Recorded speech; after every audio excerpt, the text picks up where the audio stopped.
This week, the U.S. Supreme Court issued a decision that clears the way for racial profiling during immigration raids and sweeps. Now we could see the Trump administration rapidly expand the racially discriminatory ICE practices that we've already seen terrorizing families, workplaces, and communities around the country.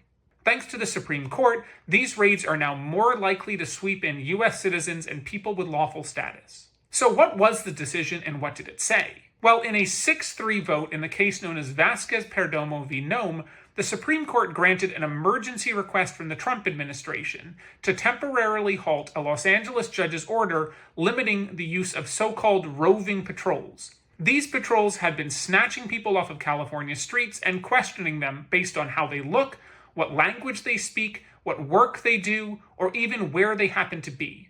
Both the Los Angeles Federal Court and the Ninth Circuit Court of Appeals had ruled that these actions amounted to illegal racial profiling.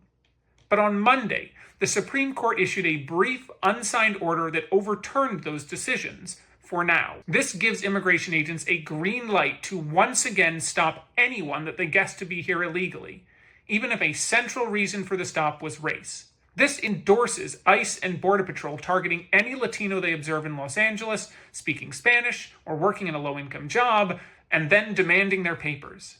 Justice Sotomayor, one of the 3 justices who dissented, raised a clear alarm in her dissent. She warned that the decision risks turning Latinos into second-class citizens.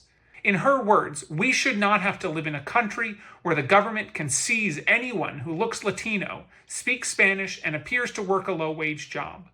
Rather than stand idly by while our constitutional freedoms are lost, I dissent. Now, crucially, this order is not a final ruling, but it does strongly signal that the Supreme Court will not uphold strict constitutional limits on the authority of immigration agents to stop and question people that they suspect to be immigrants. As the Trump administration ramps up immigration raids in other cities like Chicago, we can expect federal agents to be emboldened by this decision. Concerns that U.S. citizens and lawfully present immigrants may be stopped and questioned on the basis of race is already leading people to avoid public events like the upcoming Mexican Independence Day celebrations in Chicago.